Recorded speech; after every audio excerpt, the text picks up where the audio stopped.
From its beginnings, Mike Tyson promised to be a legend. However, when his best years came to an end, this legend didn't know how to retire with dignity. Do you want to know which 3 fights marked the end for Iron Mike? Watch us until the end. It could be said that Mike decided to confront his destiny when he made the decision to face Evander Holyfield head-on. At that moment, they were seen as 2 animals destined to meet. Their fight was scheduled for November 9, 1996.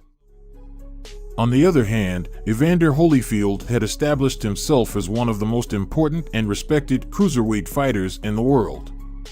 In case you didn't know, the term refers to the boxing category, among other combat sports, which is also often called junior heavyweight. But it wasn't a title that fell into his lap.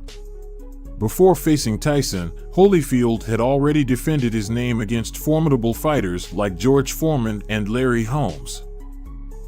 As part of his preparation to face Tyson, he hired former WBA champion Mike Weaver as his trainer.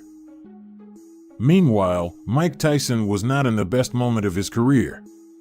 In fact, many questioned his physical and mental state, claiming that he looked quite deteriorated after the turbulent events he went through.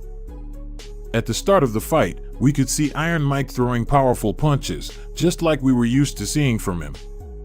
However, it didn't take long for Holyfield to demonstrate that he had prepared much better than Tyson. Evander knew that the best option was to keep Mike at a distance. That's why, from the first second, he showed smart evasive maneuvers against all of Tyson's attacks. What was the trick behind this? Holyfield would gain the opportunity to familiarize himself not only with Tyson's rhythm in the ring, but also with a rhythm of his own that would allow him to face Mike. You know what? There you saw Evander Holyfield throw a nice body shot, and it's going to be one shot, and that's it. The audience was expectant, but it could be said that they didn't receive what was coming until a little later. Round 2. In the next round, Holyfield was already ready to switch from defensive to offensive mode. And that's exactly what he did.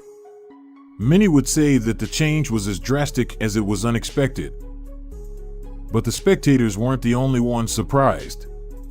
Mike Tyson didn't have time to think after receiving a flurry of punches coming straight at him.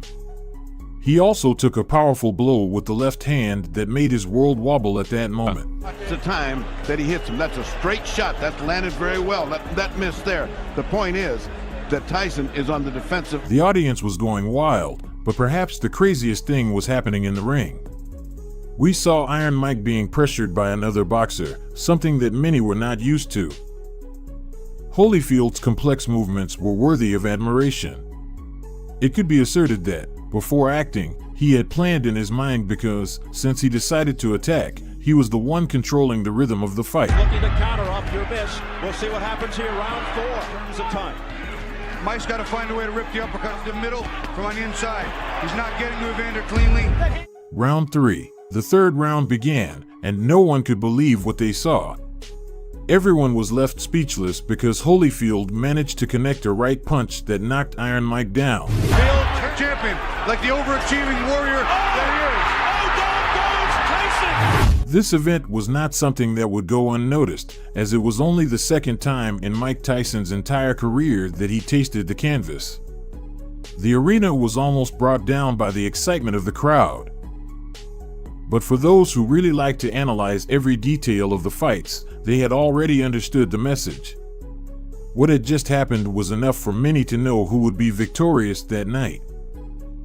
The anger Tyson showed after his fall played well for Holyfield. Evander took advantage of it to keep gaining the upper hand. Knowing how to play, Tyson received a headbutt from his opponent, which the referee deemed accidental. Tyson when they come together. Now see, they both came together. Nobody. See, look at that. Look at that. It's almost as if he got it. I know it's even worse too, Freddie. You'll see it again. He doesn't see it. His head's turned to the side, and it just, again, shot to the temple shot. Round 10 and 11. In the 11th round, Evander managed to corner his rival, leaving him almost no chance to react. Those who were commentating on the fight were saying, Tyson is in trouble. But in the end, he was saved by the bell. Right hand. Oh, a straight right. Combination by Holyfield. Oh, Tyson's in trouble. Looking to put Tyson down and fight. Tyson in 9. Thus, the referee stopped the fight and awarded the victory to Evander, making Tyson taste defeat for the second time in his life. And even though Tyson spoke with respect and gratitude for Holyfield, it didn't take long for him to demand a rematch. Now we come to June 28, 1997, the day that was described as one of the strangest fights in history. Tyson, instead of learning from his mistakes, showed himself to be much more erratic than ever. His movements were completely reckless, perhaps driven by the thirst to prove that no one could ever defeat him again. History repeated itself when Evander Holyfield accidentally headbutted Tyson in round 2, causing a cut over his eye.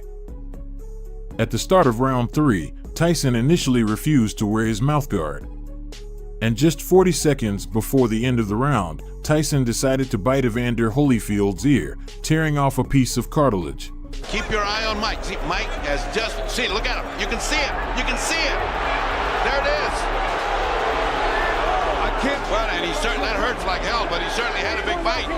And that's a danger. Evander and his team requested that the fight be stopped, but it was only for a couple of minutes, and then it resumed after Holyfield received medical attention.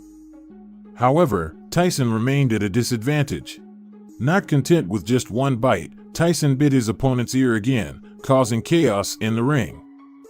As a result, Tyson was disqualified and faced a series of problems that nearly prevented him from fighting again.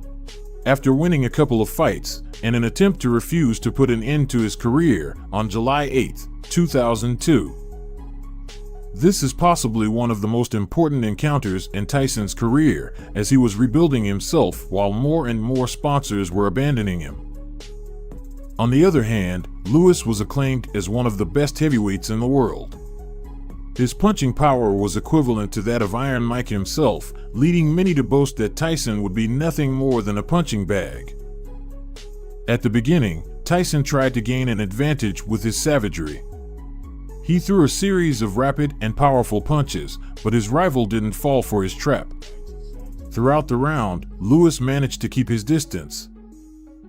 In the following rounds, something similar was seen until Lewis began to dominate the pace of the fight.